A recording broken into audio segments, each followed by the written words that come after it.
स्वाद देखो 10 नंबर पे हो। सुवस्तु लिखा है ना, तो उसका क्या लगाएंगे? स्वाद। उसके बाद क्या? गोमती, गोमल, गोमती, गोमल। गोमती कहाँ पे? लखनऊ, लखनऊ में है गोमती नदी। गोमती नदी कहाँ पे? लखनऊ में है, जौनपुर लखनऊ वगैरह पे। और कौन सा है? सदानीरा, गंडक, सदानीरा, सदानीरा, किसी कोई दिक्कत नहीं। उसके बाद कौन सा भैया? विपाशा, ये तो किसी को नहीं भूलेगा। ब्यास, यही एक नदी है जो किसी को नहीं भूलता, हमको भी नहीं भूलता है।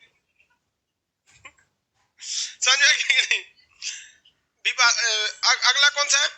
देखिए, कुरुब और कुंभा, ये दोनों की दोनों नदियां जो है ये अफगानिस्तान में है।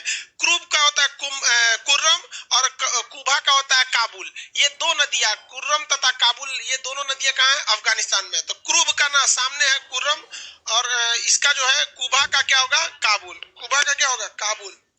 ऑप्शन नंबर मिलाते चलिए यहाँ पे। और कौन सा है? दूसद्वती, ये घग्घर को कहते हैं। किसे? घग्घर। घग्घर कहाँ पे? 5 नंबर पे, घग्घर 5 नंबर। परुस्नी, रावी, परुस्नी, शत्रुदी, सतलज, शत्रुदी, सतलज, शत्रुदी, सतलज। लाइव हो गए आप लोग एप्लीकेशन वाले? थोड़ा सा सर्वर पर प्रॉब्लम आ गया था, अभी यहीं से लाइव रही। पहला क्वेश्चन डिस्कस कर रहे हैं। शत्रुदी का क्या होगा? सतलज। अस्किनी, चिनाब, अस्किनी, चिनाब। और उसके बाद कौन सा? सुसोमा, इसका कौन सा होगा? सबसे ऊपर सोहन, सुसोमा का सोहन, सुसोमा का कौन सा होगा? सोहन। क्वेश्चन नंबर 1 हो गया। एप्लीकेशन वाले आप सारे लोगों को ये कल ही क्वेश्चन दिया जा चुका था, आप लोग देखेंगे, अब यहाँ डिस्कस करा रहे हैं। अगला देखिए 2 number question, 2 number question. Question number 2 क्या कह रहा है कि किस देवता के लिए ऋग्वेद में पुरंदर शब्द का प्रयोग है? इंद्र। पुरंदर का प्रयोग इंद्र, इंद्र के लिए पुरंदर शब्द का प्रयोग किया।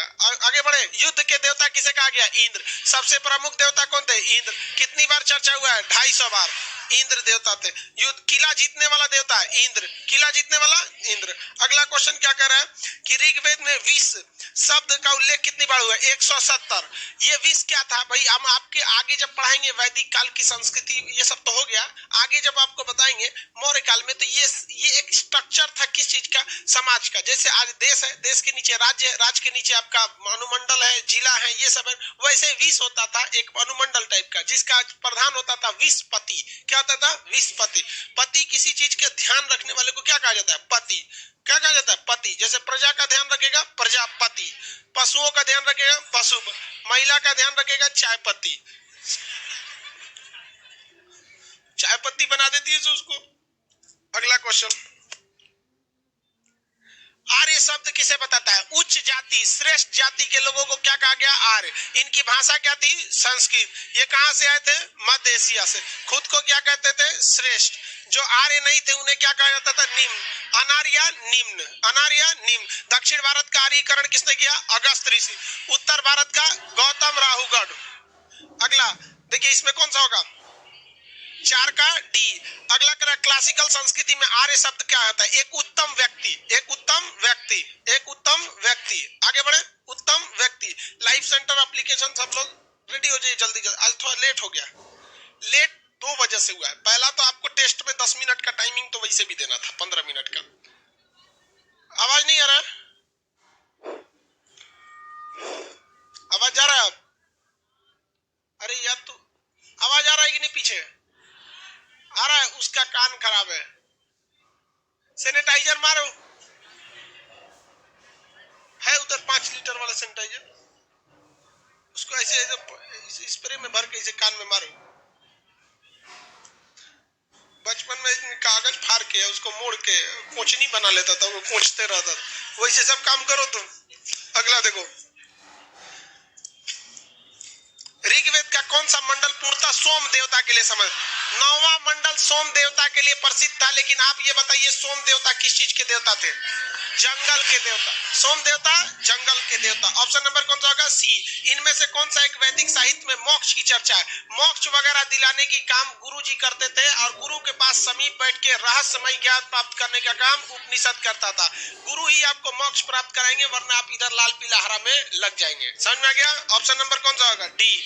उपनिषद में ब्राह्मणों का ज्यादा महत्व था या राजपूतों का? ऑप्शन नंबर कौन सा होगा? डी।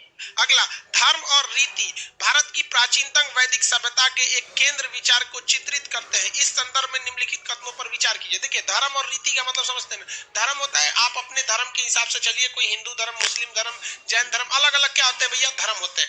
रीतियां कुछ होती है, सब में सेम हो जाती है। जूता चुराई की रीति हर शादी में हो जाती है, चाहे वो हिंदू का हो या मुसलमान का, बट एक्चुअली जूता चुराई का रस्म हिंदू धर्म से लिया गया था। समझ में आ गया कि नहीं? वहां पे शादी ब्याह का अनुष्ठान हिंदू धर्म में बढ़िया रहता है, मुसलमान धर्म में कोई कुबूले कुबूले छुआड़ा फेंक दो, खत्म कर।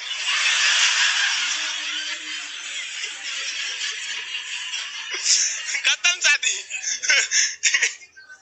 अरे छुआड़ा, 4 किलो छुआड़ा लेके जाओ, निकाह हो गया ना, सबको छुआड़ा खिला दोगे। अरे यार, हम हिंदुस्तान वाले ना फसलों को भी नहीं छोड़ा। नारियल हिंदू का, छुआड़ा मुसलमान का। और वो कहा जाता है मुसलमान में कि जो निकाह का छुआड़ा खाता है उसका शादी बहुत जल्दी होता है। सब, अरे सब झूठ बात है, हम मार किए हैं छुआड़ा खाने के लिए।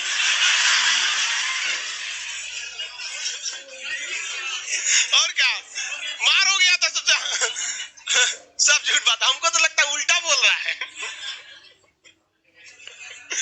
तो रीति और धर्म में अंतर समझ में आ गया आप लोगों को? किसी को कोई दिक्कत नहीं है? आगे देखते हैं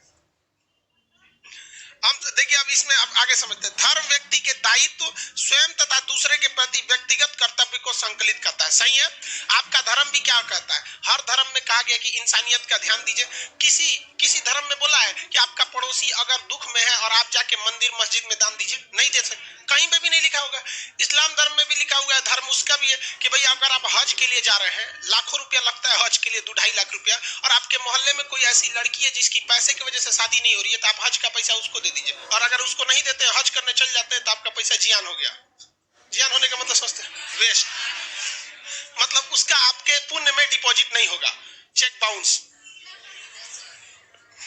तो यही बताता है दूसरे के प्रति कर्तव्य। 2 नंबर कहता है, रीति मूलतः नैतिक विधान है जो सृष्टि एवं उसके अंतर्निहित सारे तत्वों को क्रियान्वित एवं संचालित करता है। सही है? ये क्या एक तरह का रीति है, सबको अपने अपने हिसाब से रीतियों को करना है। समझ में आ गया कि नहीं आ गया? दोनों सही है, 1 और 2 दोनों सही है। सी नंबर होगा। प्राचीन भारत में निशाक किसे कहा गया था भाई? स्वर्ण के आभूषण थे, स्वर्ण के आभूषण हुआ करते थे। हो गया, स्वर्ण के आभूषण होते थे। ये बेसिकली कानून में गले में पहना जाता था ये सब। अगला देखिए, ऑप्शन नंबर 9 का 1। 10 नंबर, निम्नलिखित में किस नदी को ऋग्वेद में मातेत्मा, देवित्मा एवं नदीत्मा कहा गया? सरस्वती को। किसे? सरस्वती को। हालांकि वैदिक काल में सबसे प्रमुख नदी कौन थी? सिंध। गंगा वगैरह का उतना महत्व नहीं था। सिंधु, सरस्वती ये लोग का महत्व ज्यादा था, गंगा का ज्यादा महत्व नहीं था। गंगा का महत्व आगे जाके राजपूत काल या फिर मगध काल में गंगा का महत्व बढ़ गया था। 10 का ऑप्शन नंबर कौन सा होगा? बी। अगला 11 नंबर कह रहा है, 11 आगे बढ़ते हैं, बोर्ड पर भी लिख दीजिए। अरे यार, इसमें ABCD क्या बोर्ड पर लिखेंगे? ध्यान से देखो सर जी, PDF प्रीवियस क्वेश्चन के नोट्स में जाओ, PDF तुम लोग को कल का ही मिल गया। कितना नंबर क्वेश्चन है? अब 11 नंबर क्वेश्चन कह रहा है कि आयुर्वेद तथा अर्थात जीवन का विज्ञान का उल्लेख किसमें मिलता है? भैया ऋग्वेद का उपवेद क्या है?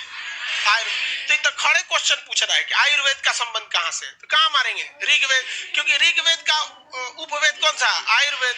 कौन सा? आयुर्वेद। आयुर्वेद होगा। इसमें ऑप्शन नंबर कौन सा होगा? 11 का ए। अगला कौन सा है? 12 नंबर। कौन सा? 12 नंबर में कह रहा है कि प्रतिलोम विवाह का मतलब कब मनाया जाता है? प्रतिलोम विवाह, देखिए जब उच्च वर्ग की नारी हो, क्या हो? उच्च वर्ग की नारी, और उसका विवाह किसी निम्न वर्ग के लड़का से हो जाए तो उसे क्या कहते हैं? प्रतिलोम विवाह। कौन सा विवाह? प्रतिलोम। कितने तरह के विवाह की चर्चा थी? 8, जिसमें ये वाला थोड़ा याद रखिएगा। हालांकि विवाह के बारे में अलग से आपको बता भी देंगे, हालांकि किसी काम का नहीं है, लेकिन प्रतिलोम विवाह फेमस है। देखिए क्यों? हमारे समाज में नारी मतलब क्या चीज होता है? एक ये नारी है, ये एक तरह का समझिए कि स्टेटस सिंबल है।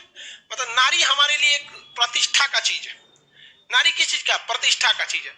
तो किसी चीज की प्रतिष्ठा को कम करना है तो उस मान के चलिए, नारी जो होती है ना, वो केवल परिवार का एक हिस्सा नहीं होती है, नारी उस परिवार की प्रतिष्ठा होती है। किसी को सुना है कि किसी के भाई को गाली देता है, किसी के बाप को गाली देता? नहीं, उसके बाप को गाली नहीं देगा, उसकी माँ को गाली देगा, क्योंकि जानता है बाप प्रतिष्ठा नहीं है, बाप जिम्मेदारी है, प्रतिष्ठा उसकी माँ है। कभी किसके भाई को गाली नहीं देगा, बहन के गाली देगा। समझ में नहीं ना? क्या क्यों? क्योंकि पता है भाई मतलब कोई जिसे इधर अपने गाली सुनते रहता है दिन रात, एक कौन सी घड़ी आके करेंगे। तो प्रतिष्ठा का हुआ था, तो प्रतिलोम का मतलब था उल्टा विवाह। तो ऐसे प्राचीन काल में कहा गया कि अगर उच्च जाति का लड़का है और निम्न जाति की लड़की भी है तो आने वाला संतान को हम क्या मान लेंगे? उच्च मान से चला जा सकता है। लेकिन अगर प्रतिलोम हो जाए, उच्च जाति की लड़की है और निम्न जाति का क्या हो जाए? लड़का हो जाए, तो ऐसे में कौन सा विवाह हो जाता है? प्रतिलोम विवाह। ये पहले जमाने में था, अभी ये सब नहीं है। अगर अंतर जाति विवाह करते हैं तो पैसा मिलता है। बिहार सरकार पैसा देती है। अंतर धार्मिक मत कर लियो ना तो मार हो जाएगा। माने ई धर्म से उ धर्म में मत कूद जाना। क्या जरूरत है तेरा कूदने में, ये धर्म से उ धर्म में? खामखा में एगो चुनाव में मुद्दा मिल जाएगा नेताओं को। भाई आप कोशिश कीजिए कि हमारे देश का जो चुनाव का मुद्दा है मुख्य मुद्दों पे लड़ा जाए, गरीबी, भ्रष्टाचार, बेरोजगारी, सब पे। लेकिन क्या करेगा? सचुरा कौन मध्य प्रदेश का लड़का रहेगा, सोचा बंगाल में फंस जाएगा जाके। अरे सोचा दे अगल बगल में देख तनी 60-70 किलोमीटर के एरिया में रोमिंग चार्ज कटेगा उधर। कौन सी करता है यहाँ सब? तो अंतर जाति विवाह करने में ठीक ठाक है। इससे क्या होगी? जातिगत व्यवस्था थोड़ी सी खत्म होगी, क्योंकि जातिगत व्यवस्था भारत में थोड़ी सी ज्यादा बढ़ गई है। इस वजह से सरकार इसे प्रोत्साहन दे रही है कि अंतर जाति विवाह करने में क्या होगा? कोई पैसा वैसा दिखेगा। सर आप वालों हिंदुस्तानी लिख रहा है, सर ऐप वालों पर भी थोड़ा ध्यान दे दीजिए। तो हम सबको ध्यान दे रहे हैं, पढ़ाई तो रहे हैं। ऑप्शन नंबर कौन सा होगा? बी। अगला क्वेश्चन देखिए, कर आर्यकालीन शब्द अधिवास से तात्पर्य किसे? अधिवास एक कपड़े थे, ऊपर के कपड़े, टॉप, जैसे ये सब कमर के ऊपर के जो कपड़े पहने जाते थे उसे क्या कहा जाता? अधिवास कहा जाता। ऑप्शन नंबर कौन सा होगा? ए। निम्नलिखित में से कौन सा 14 नंबर क्वेश्चन कर रहा है, निम्नलिखित में से दस्तकारी कौन सी थी जो आर्यों के व्यवहार में नहीं थी? देखिए आर्यकालीन, सब लोग ध्यान से, आर्यकाल में मृदभांड पहले से चलते आ रहा था। आभूषण अभी बता दिए हैं कि सोने के आभूषण वगैरह थे वहां पर। बढ़ईगिरी, लोहारगिरी, देखिए लोहारगिरी तो भाई साहब वैदिक काल में लोहे की खोजे हुआ था, तो लोहारगिरी यहाँ नहीं होगा। बढ़ईगिरी मौर्य काल में सबसे फेमस था। इवन कि सिकंदर जब मौर्य काल में भारत पर आक्रमण किया तो सिकंदर ने भी कहा था कि मैं भारत पर आक्रमण केवल 2 चीजों के लिए किया था, यहाँ पर कुशल बढ़ई थे और यहाँ हाथियों की बहुत ज्यादा तादाद थी। हम यहाँ से हाथी को किडनैप करके ले जाते और बढ़ई को भी किडनैप करके ले जाते। किडनैप करके मैंने साथे ले जाते हैं, वहां ले जाते। तो इसमें कौन सा है? बढ़ईगिरी। Option number C. महाभारत मूलतः किस नाम से जाना जाता है? जय संहिता। जय संहिता कितने श्लोक? 8800 श्लोक।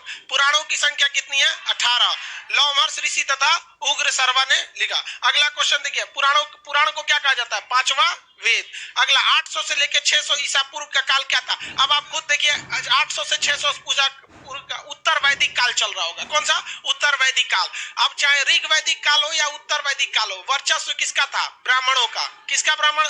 वैदिक काल में किसका वर्चस्व था? ब्राह्मणों का। ऑप्शन नंबर कौन सा हो जाएगा? ए। इसमें ब्राह्मण लोगों ने तरह तरह के क्या बनाए थे? रीति रिवाज को बनाए थे। ऑप्शन नंबर कौन सा होगा? ए। 18 नंबर, ऋग्वेद की मूल लिपि क्या है? भाई वेदों की लिपि भारत में जितनी भी है सबका सा है ब्राह्मी लिपि है। वो किधर से लिखा जाता है? इस साइड में, ब्राह्मी लिपि में। ऑप्शन नंबर कौन सा होगा? डी। और खरोष्टी उर्दू लिखा जाता है। इस तरह से इधर से क्या लिख दिया जाता है? खरोष्टी। 19 नंबर क्वेश्चन देखिए, निम्नलिखित में से किसे भारतीय परमाणु वेद का जनक कहा जाता है? कनाड। किसे कहा जाता है? कनाड। कनाड ने कौन सा दर्शन दिया था? वैशेषिक दर्शन। कनाड ने कौन सा दर्शन? वैशेषिक दर्शन। ऋग्वेद में अधन्य यानी वध योग्य नहीं किसे कहा गया? गाय को। गाय को आप हत्या कर देंगे तो आपको क्या दे दी जाएगी? मृत्यु दंड। Option number B. 21 सबसे पुराने वेद कौन से है? ऋग्वेद। ऑप्शन नंबर बी, 21 का बी। 22 नंबर, इनमें से कौन सा स्मृति प्राचीनतम है? मनुस्मृति। मनुस्मृति की रचना कौन थे? ऋषि मनु ने किया था। ये दुनिया का प्राचीनतम विधि किताब है, कानूनी किताब है। ऑप्शन नंबर कौन सा होगा? ए। किस वेद में सभा को नरिष्ठ कहा गया है? अर्थर में सभा समिति की जो चर्चा है वहां पे उसके लिए क्या शब्द है? नरिष्ठ शब्द का चर्चा। ऑप्शन नंबर कौन सा होगा? ए। अगला क्वेश्चन देखिए, ऋग मिलाइए 1 को 2 से। ऋग्वेद का ब्राह्मण ग्रंथ कौन सा है? ऋग्वेद के लिए ट्रिक बताए थे, 1 ऐतरे और कौस्तिकी। तो ऋग्वेद का कौन सा होगा? ऐतरे। सामवेद का पंचवीस। सामवेद का पंचवीस। अर्थर्वेद का गोपथ। अर्थर्वेद गोपथ। आयुर्वेद का शतपथ, आपको बताया था 7%, शतपथ और तैतरे, शतपथ और तैतरे। ऑप्शन नंबर सी। त्रयी किसे कहा गया? 3 वेद को, ऋग्वेद, सामवेद, यजुर्वेद। अर्थर्वेद को वेद त्रयी में नहीं रखते हैं, अर्थर्वेद को वेद त्रयी में नहीं रखते। 26 इनमें से कौन सा प्रथा, ऑप्शन नंबर 25 का कौन सा हो जाएगा? ए। 26 इनमें से कौन सी प्रथा चतुष्ट वेदोत्तर काल में प्रचलित थी? भैया हमारे जीवन के 4 अवस्थाएं थी। 0 से, पैदा से लेकर 5 साल तक छूट था, माँ बाप के पास रहो। उसके बाद ब्रह्मचर्य जीवन, ब्रह्मचर्य जीवन के बाद गृहस्थ जीवन, गृहस्थ जीवन के बाद वानप्रस्थ, वानप्रस्थ के बाद सन्यासी। कौन सा हो गया? सन्यासी, सन्यासी जीवन हो जाएगा। समझ में? आप लोग किस अवस्था में है? हाँ, ब्रह्मचर्य अवस्था में हो गया। अगला क्वेश्चन है, यज्ञ संबंधी विधि विधान की चर्चा यजुर्वेद, युद्ध की भी यजुर्वेद। 28 ऋग्वेद में यौ शब्द के लिए, जौ के लिए है, यौ, जौ की जगह क्या लिखा हुआ है वहां पे? यौ। इन अगला क्वेश्चन 29 नंबर, जिस ग्रंथ में पुरुष मेघ का उल्लेख है वो कौन सा है? पुरुष में शतपथ ब्राह्मण ग्रंथ में पुरुषार्थ की चर्चा थी। कितने तरह के पुरुषार्थ थे? 4। 3 कहां से? 4 था। आगे क्वेश्चन भी होगा 4 तरह के पुरुषार्थ में। 30 नंबर क्वेश्चन कर रहा है, ऋग्वेद में सर्वाधिक मंत्र किसके के लिए है? इंद्र के लिए। ऑप्शन नंबर कौन सा होगा? ए। ऋग्वेद के काल में प्रारंभ में निम्नलिखित में से किसे महत्वपूर्ण संपत्ति माना गया है? ऋग्वेद में संपत्ति सबसे ज्यादा किसे माना गया है? गाय को। किसे माना गया है? गाय, गाय को। प्राचीन विधि विवाह संस्कार का वर्णन करते हुए विवाह सूत्र किसमें पाया गया? विवाह वगैरह ये सब की चर्चा ऋग्वेद वगैरह में है। यहाँ पे देखिए, जो पर्सनल जीवन से रिलेटेड चीज है सब कहाँ है? ऋग्वेद। पर्सनल जीवन से रिलेटेड चीज ऋग्वेद। ऑप्शन नंबर कौन सा होगा? ए। भारतीय संगीत के लिए सामवेद। ऑप्शन नंबर सी। संस्कारों की कुल संख्या 16। Option number D. सबसे अंतिम संस्कार कौन होता है?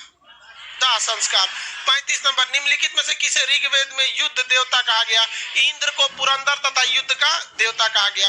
ऋग्वेद में संपत्ति का प्रमुख स्रोत गोधन यानी गाय का वंश, गोधन कहिए, गोवंश कहिए, गाय कहिए, सब वही हो जाएगा। Option number A. 37 वैदिक युगीन सभ्यता थी। देखिए, वैदिक युगीन सभा क्या थी? गांव के व्यवसायिक लोगों का संगठन था। अरे नहीं जी, राजा दरबारी होते थे। मंत्री परिषद, यही हो जाएगा। एक तरह का क्या था? मंत्री परिषद था। सभा समिति विदत एक टाइप के क्या थे? मंत्री परिषद थे, जो वहां बैठ के पंचायत की तरह क्या लिए जाते थे? डिसीजन लिए जाते थे। ऑप्शन नंबर कौन सा होगा? सी। अगला 14वीं सदी के पूर्व एक अभिलेख जिससे वैदिक देवताओं का वर्णन है, कहां से मिला है? बोगज गोई अभिलेख। कौन अभिलेख है? बोगज गोई अभिलेख। ये तुर्की के पास पाया गया है। बोगज गोई अभिलेख कहाँ मिला है? तुर्की देश के पास पाया गया है। सीरिया तुर्की के पास बोगज गोई अभिलेख मिला है, जो प्राचीनतम है वहां पर बोगज गोई अभिलेख। इससे भारत की भी बहुत बड़ी बड़ी जानकारियां मिलती है बोगज गोई अभिलेख से। नक्शा कहाँ गया जी इसमें? यहीं से काम चल जाएगा। देखिए बाबू, ये इंडिया, आर्य जो आए थे वो कहां से आए थे? मध्य एशिया से। अब ये जो तुर्की वाला एरिया है ना, इसे यहीं पर मिला है बोगज गोई। क्या मिला है? बोगज गोई। तो बोगज गोई अभिलेख में यहाँ भारत और पाकिस्तान के पास बन रही है वैदिक सभ्यता के देवी देवताओं का चिन्ह यहाँ से मिला है। तो भैया इन लोगों को बताया कौन कि भैया तुम लोग का देवता यहाँ भी है? तो बीच में कोई कनेक्शन वाला चाहिए, तो बीच में थी ईरान की सभ्यता। जंदा वेस्ता कहाँ के लिए? ईरान के लिए। तो यहाँ का वेस्ता हो गए, यहाँ पे ब्राह्मण देवता हो गए, तो इन्हीं से मिला है। यहाँ से ये मध्य एशिया से आए थे लोग। बोगज गोई कहाँ है? तुर्की के पास। तुर्की का पुराना नाम एशिया माइनर था। ऑप्शन नंबर इसमें कौन सा होगा? बी, बोगज गोई। हालांकि सारे चीजों के बारे में, अभिलेख के बारे में आपको मौर्य काल में पढ़ाया जाएगा।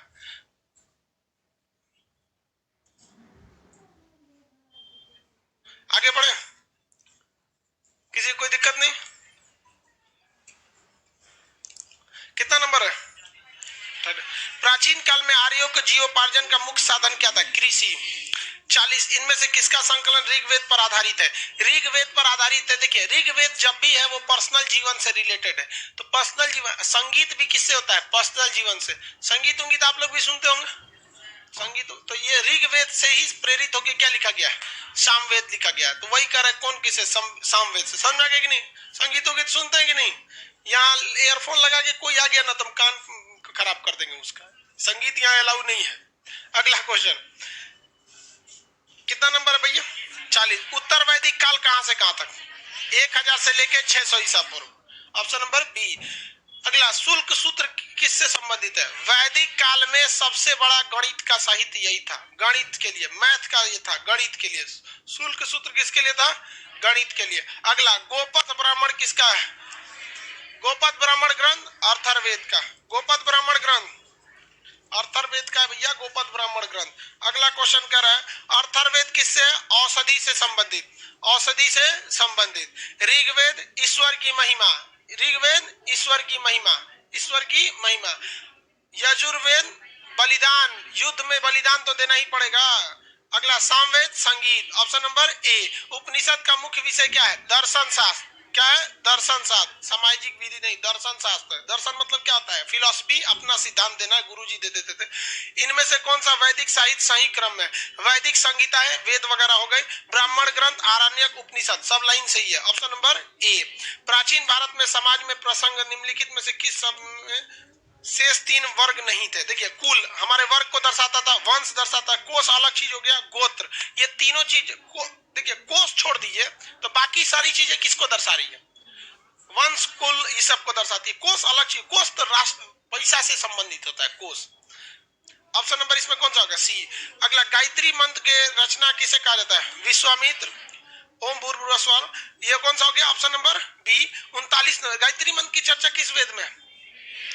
49 नंबर क्वेश्चन, निम्नलिखित में से पूर्व वैदिक आर्यों का सर्वाधिक लोकप्रिय देवता कौन थे? इंद्र, लोकप्रिय देवता इंद्र। वैदिक काल में किस जानवर को अघन्या कहा गया? गाय। किसे कहा गया? गाय। निम्नलिखित में तीन वेद संयुक्त रूप से त्रयी कहलाते हैं? ऋग्वेद, सामवेद, यजुर्वेद। 52, ऋग्वैदिक आर्य पशुचारी थे, इस तथ्य से पुष्टि कीजिए। पशुचारी मतलब इन लोग का क्या था? पशुपालन का काम करते थे। पशुचारी का मतलब पशुपालन का काम करते थे, ठीक है। अगला क्वेश्चन, कैसे, उसमें क्या हो गया? ऋग्वेद, गाय के अनेक संदर्भ थे, भाई गाय है तो इसका मतलब पशुचारी होंगे ही। बी कह रहा है अधिकांश युद्ध गायों के लिए लड़े गए, तो इसका मतलब पशु ही मुख्य रूप से था, ये भी सही है। पुरोहित को दी जाने वाला उपहार प्रायः गाय होते थे, न कि जमीन, ये भी सही है, ऑप्शन नंबर डी। बोगज गोई महत्वपूर्ण है, क्यों भैया? बोगज गोई कहाँ है? तुर्की के पास। यहाँ किस देवताओं का? वैदिक देवताओं के क्या मिले हैं? साक्ष्य मिले हैं बोगज गोई अभिलेख से। ये अभिलेखों के बारे में डिटेल जानकारी अभिषेक के समय पढ़ाया जाएगा, ऑप्शन नंबर बी हो जाएगा। यहाँ से प्राप्त अभिलेख वैदिक देवताओं एवं देवियों के नाम अलंकृत है। 54 नंबर, वर्ण व्यवस्था के संदर्भ में पुरुष सूक्त मूलतः किससे संबंधित है? ऋग्वेद। पुरुष सूक्त में कितने तरह के पुरुषार्थ की चर्चा? 4। कौन कौन? धर्म, अर्थ, काम, मोक्ष। धर्म, अर्थ, काम, मोक्ष। इतना जल्दी भूल जाइएगा जी आप लोग, फिर हिस्ट्री खत्म होगा तब तो, जब गांधी जी चालू होंगे तब तो आप लोग को ये भूल जाइएगा कि वैदिक काल भूगोल में पढ़ना है कि हिस्ट्री में। उधर गांधी जी जाएंगे तो सबसे बड़ी समस्या क्या होती है आधुनिक भारत में? आधुनिक भारत की सबसे बड़ी समस्या, वहां आपको डेट याद रखना पड़ता है। इधर कोनो डेट मतलब नहीं। वैसे चौरी चौरा हत्याकांड, दांडी मार्च, गांधी इरविन समझौता, नेहरू रिपोर्ट, सब डेट बाय डेट याद रखिए। 16 तारीख, 18 तारीख। ऋग्वेद क्या है भैया? स्रोतों का संकलन है, स्रोतों यानी श्लोक वगैरह। 56 नंबर, किस वैदिक ग्रंथ में वर्ण का प्रयोग है? वर्ण व्यवस्था की चर्चा पहली बार ऋग्वेद में, इसमें शूद्र शब्द का प्रयोग है, और प्रारंभिक काल में कहा गया था कि वर्ण व्यवस्था का काम कर्म के आधार पर होगा, लेकिन बाद में यह वंश के आधार पर कर दिया गया। किसमें है भैया? ऋग्वेद। 57, वैदिक नदियां कुंभ कहाँ पे थी भैया? काबुल कुंभ ये अफगानिस्तान में थी, ऑप्शन नंबर ए। अध्यात्म ज्ञान के विषय में नचिकेता और यम का संवाद किसमें है? Kathopanishad, option number C. Rigveda में डैश ऋचाएं हैं? 1028, ऑप्शन नंबर ए। आरंभिक वैदिक साहित्य में सर्वाधिक वर्णित नदी कौन है? सिंधु। कौन सी है? सिंधु। गंगा का महत्व वैदिक काल में था? नहीं। 61 नंबर, निम्नलिखित में से कौन सा ब्राह्मणवादी थी जिसने वेद मंत्रों की रचना किया था? लोपामुद्रा थी, ऑप्शन नंबर ए। गार्गी, ये सब आगे जब पढ़ना है ना, गार्गी ये लोग कृष्ण भक्ति काल में, तब आपको पढ़ना पड़ेगा। ये महिलाएं थी जिन्होंने रचना किया था, ऑप्शन नंबर कौन सा होगा? ए। अगला, निम्नलिखित चारों वेदों में से किस एक में जादू मंत्र वशीकरण है? Atharvaveda, Atharvaveda, option number C. 63, वैदिक नदी Askini, Chenab, option number C. ऋग्वैदिक काल में निष्क क्या थे भैया? निक का प्रयोग आभूषण के रूप में किया जाता था, जो परवर्ती काल में प्रयोग होने लगा। सिक्का सिक्का के रूप में। निष्क एक आभूषण था जो गले में पहना जाता था, लेकिन बाद में उसका लोगों ने सिक्का बनाकर पैसे के रूप में करने लगे लोग। आज भी तो आभूषण को आप क्या कर सकते हैं, एज ए मनी रख ही सकते हैं। बैंक में इंस्टेंट लोन मिल जाता है।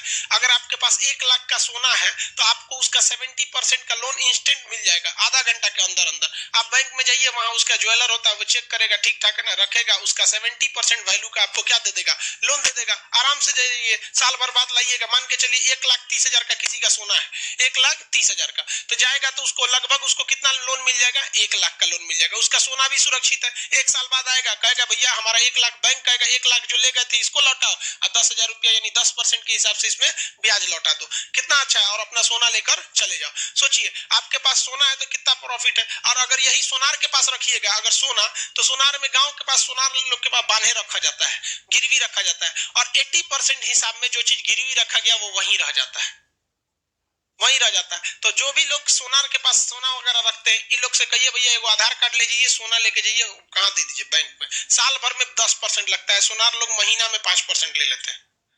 साल भर के हिसाब से 12-25 60%, बहुत महंगा हो जाता है। अगला क्वेश्चन, ऋग्वेद में निम्नलिखित में से किस नदी का उल्लेख अफगानिस्तान का, कुबा तथा कुर्रम। 60 मिलान कीजिए, ये आपने से मिला लेंगे, इसको छोड़ देते हैं हम, ये आप अपने से मिलाइए, 20 बार पढ़ा चुके इसको। ऋग्वेद में मूल लिपि ब्राह्मी, कहाँ चला है, हम ब्राह्मी कहाँ से चला है, वापस चल गए थे मेघ पे। ऋग्वेद संहिता का 9वां मंडल भैया सोम देवता के लिए, सोम देवता जंगल के लिए थे। Option number D. उपनिषद काल में राजा अश्वपति किसके, देखिए 3 राजा फेमस थे। एक जो थे केकय के राजा अश्वपति थे, दूसरा एक भरत थे जिसके नाम पर भारत हो गया, एक राजा एक गौतम राहुगढ़ थे जिनके राजा का नाम था राजा विदेह। तो 3 राजा इसमें फेमस रहेंगे। तो इसमें कौन से राजा की कर रहा है, अश्वपति, कौन से हो जाएंगे, केकय, ऑप्शन नंबर बी। और जो विदेह थे इनके पंडित जी का नाम क्या था, गौतम राहुगढ़, गौतम राहुगढ़। 69 किस वेद में सभा समिति के प्रजापति के 2 पुत्र कहा गया, अर्थर्वेद, ऑप्शन नंबर डी। ऋग्वेद काल में जनता निम्नलिखित में से मुक्त विश्वास करती थी, किसमें, मूर्ति पूजा पे। भाई मूर्ति पूजा पे तो सिंधु सभ्यता के लोग भी करते थे। एकेश्वरवाद गलत है, इंद्र थे, अग्नि थे, दुनिया भर के देवता थे। देवी पूजा नहीं था। बलि एवं कर्मकांड, ऑप्शन नंबर कौन सा होगा, डी। इन सब की चर्चा किसमें थी, यजुर्वेद में। कर्मकांड, बलि, ये सब की चर्चा यजुर्वेद में थी। ऑप्शन नंबर कौन सा हो जाएगा, बी। 71 ऋग्वेद काल में निष्क किस अंग का आभूषण था, गला का, गला में पहना जाता था। अभी उसको घासुली बोलते हैं लोग, राजस्थान की महिला अभी भी उसको पहनती लोग, ये क्या है, बहुत बड़ा बड़ा होता था। अगला क्वेश्चन देखिए, वैदिक युग में प्रचलित लोकप्रिय शासन प्रणाली क्या थी, निरंकुश था, मतलब एगो राजा हो गया, हाथ में नहीं किया, हिटलर की तरह। निरंकुश मतलब उसे कोई अंकुश यानी रोक लगाने वाला नहीं, जैसे किंग जोंग, क्या ऐसे शासन था, नहीं।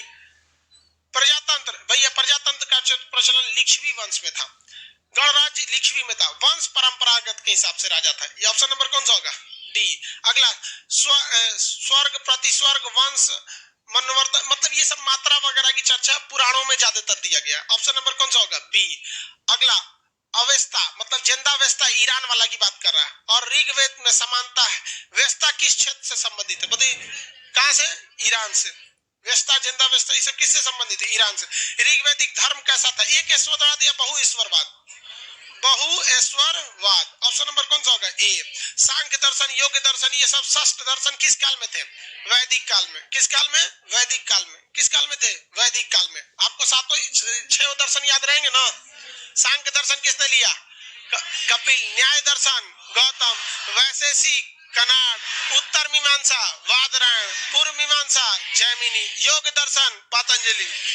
सब याद रहना चाहिए आप लोग को। अगला क्वेश्चन, निम्नलिखित में से कौन सा ईरान से भारत आर्य, बोगज गोई ईरान से साक्ष्य देता है, बोगज गोई। गोत्र शब्द की चर्चा ऋग्वेद, शूद्र शब्द की चर्चा ऋग्वेद। हो गया। पीडीएफ बेवकूफ कर रहा है कि पीडीएफ 20 बार कहेंगे तुमको पीडीएफ दिया जा चुका है एक दिन पहले आप लोग को एप्लीकेशन वाले। 79 निम्नलिखित में से किसने आर्यों के आदि देश के बारे में लिखा था, बाल गंगाधर तिलक, बाल गंगाधर तिलक। अगला देखिए, भागवत गीता मुख्य रूप से किस भाषा में, इसमें कोई शक थोड़ी है भैया, संस्कृत भाषा में थी, ब्राह्मी लिपि में। ऑप्शन नंबर कौन सा होगा।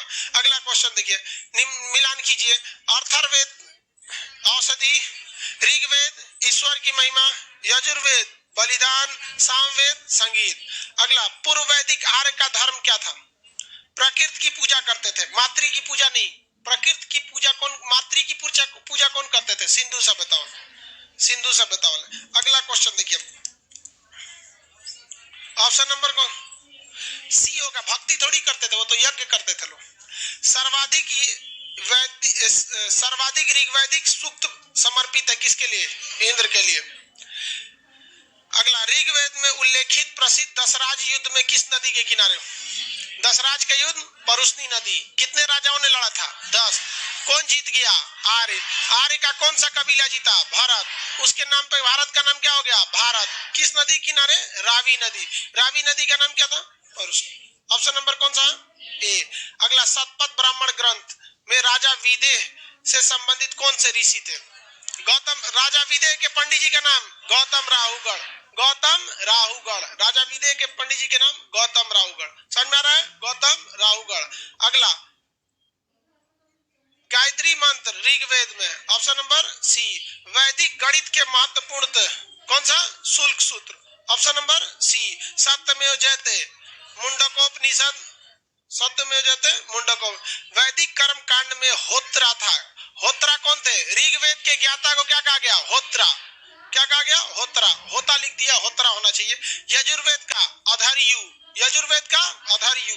सामवेद का उद्गाथा, सामवेद का उद्गात, और अर्थर्वेद का ब्रह्मा। अगला, सत्य काम जालाप। देखिए, तो वो तो खुद ही लिख दिया जालाप, तो किस में होगा? जालाप उपनिषद में हो जाएगा। ऑप्शन नंबर कौन सा होगा? ए। Option number A. बाबू सूचना,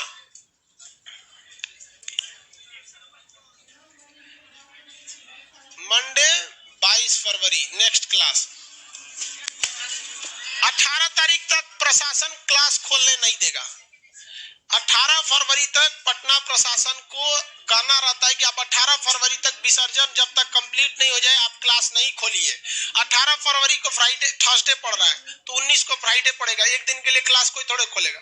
हम लोग को खुद नहीं अच्छा लग रहा है। बाकी अगर इससे पहले कोई सूचना होगा तो आप लोग को यूट्यूब पर आके अपनी दे देगा, लेकिन फिलहाल पटना में ज्यादातर क्लास इतने तारीख को ही खुलेंगे।